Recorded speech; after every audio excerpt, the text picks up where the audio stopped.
Të dashur miq, tema që dua të trajtoj në intervistën e sotme është zbatimi I etikës së Krishterë në çështjet e homoseksualitetit, abortit dhe eutanazisë. Bashkëbiseduesi im quhet Scott Rae. Ai ka kryer studimet universitare në Universitetin Metodist të Jugut, ka master në teologji nga Seminari Teologjik I Dallasit dhe doktoratur në filozofi nga Universiteti I Kalifornisë së Jugut. Dr. Rae ka shkruar 10 libra mbi etikën. Puna e tij kërkimore është botuar edhe në disa revista shkencore si Feja dhe Liria, Revista e Tregjeve dhe Moralitetit, Etika dhe Mjekësia e të tjera. Le të ndjekim intervistën që kam zhvilluar me ta.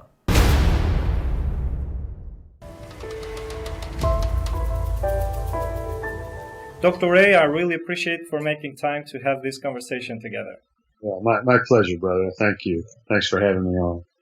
I was introduced to your name by reading your book Moral Choices last year.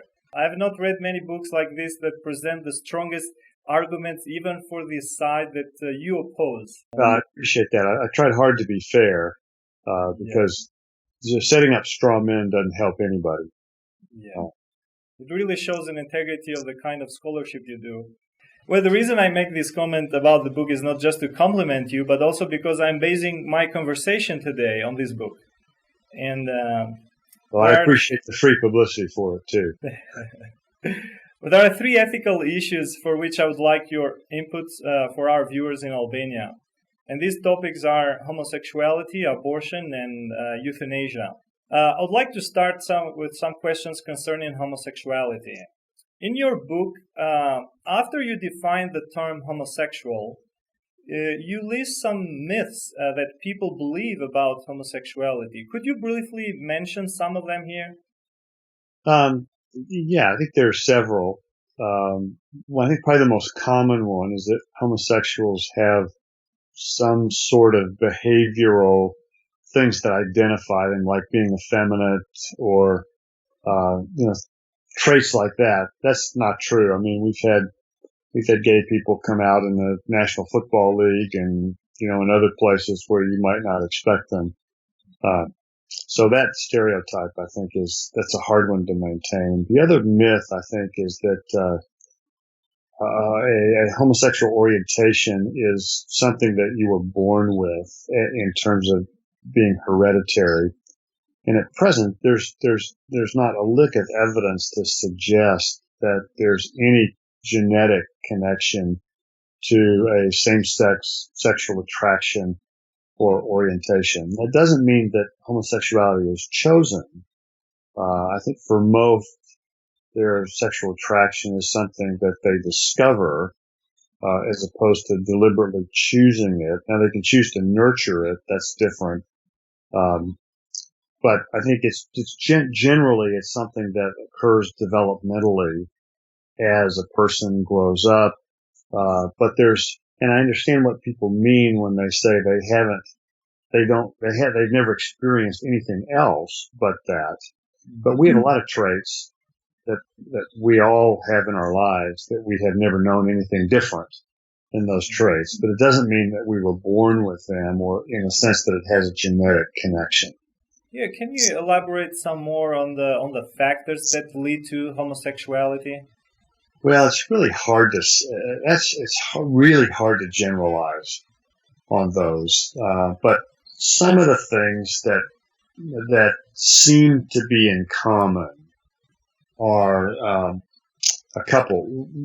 Usually, it's not uncommon that there's either an absent or an attached and angry father in the person's life.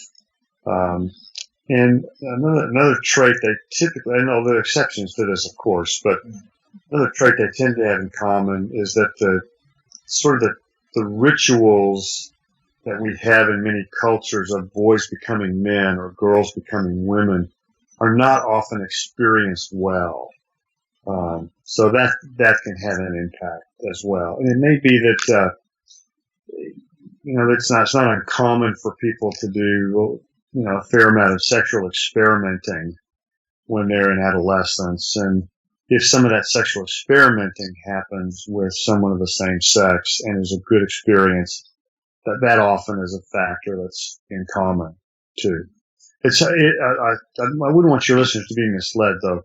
it is really hard to generalize, and we want to make sure that just because there are correlations or things that are in common, that doesn't necessarily mean that those are the causes. Mm-hmm. So correlation and causation are not the same thing. In your book, you make a distinction between homoerotic and homosexual. What is this difference, and why this is important? Well, this actually, I think, is a really important distinction to make between. I'd maybe put it. I think it's in the fourth edition. I'd make it a little clearer. There's the distinction between the attraction and the behavior. Since the attraction generally is not a choice, not someone consciously chooses, it's harder to say that they're morally culpable for the attraction. What the Bible seems to be most interested in is the behavior, not so much the attraction. So I would say that the attraction itself is for the most part not something that people are held morally responsible for, even though it's clear from Scripture that the same-sex attraction is not the way God originally designed it. Mm-hmm. So there's something as a result of the fall that got someone's sexual wires crossed. Mm-hmm. But it's the behavior, particularly the lust, which I would suggest that Jesus defines lust as mental sexual activity where you're the star of the show. And then any further acting out on that sexually would also be problematic. So it seems like you're saying that a person can have those drives, some sexual emotions, but if he or she will restrain those, that will not necessarily be a sexual behavior. That's right. I think it's entirely possible for someone to have a same-sex attraction, be committed to celibacy, and walk faithfully with the Lord. Now, you mentioned a little bit so far, but what do you think will be a biblical response to homosexuality?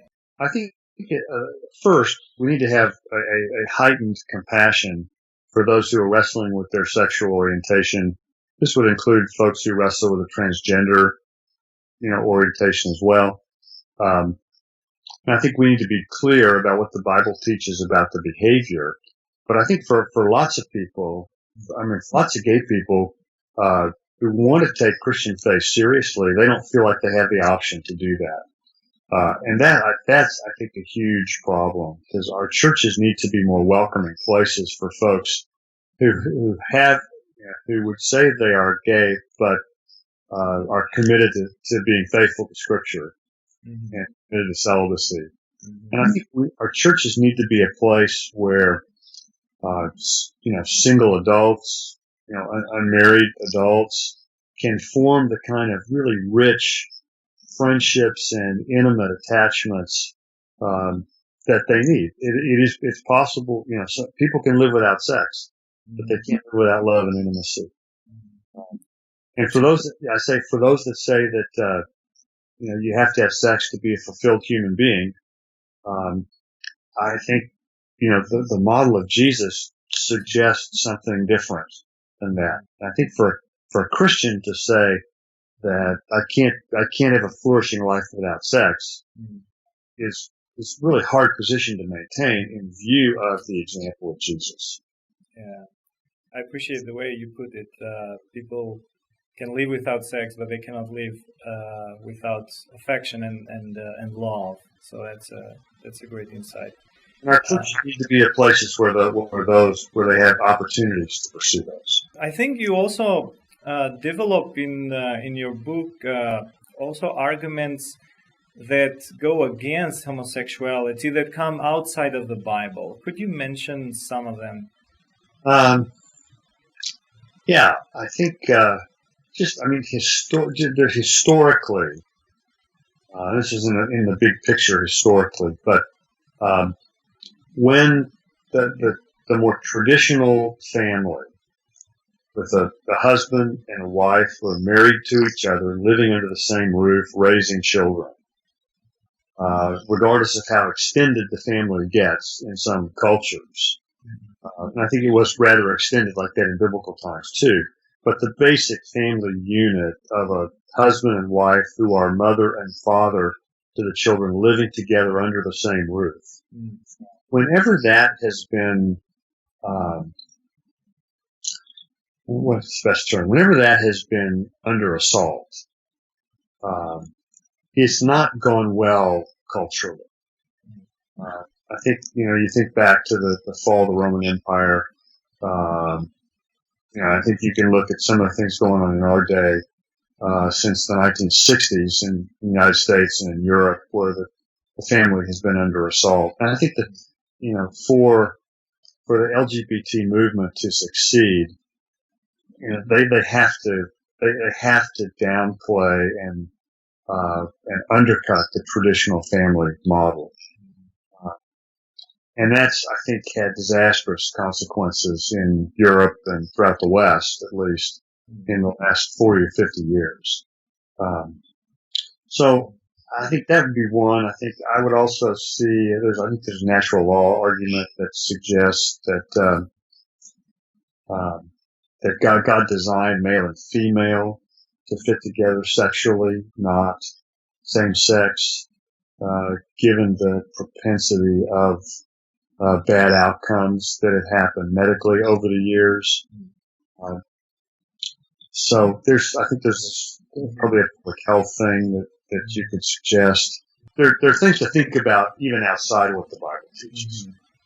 Yeah, no, I think there's a point to be made about marriage being intrinsically ordered toward procreation.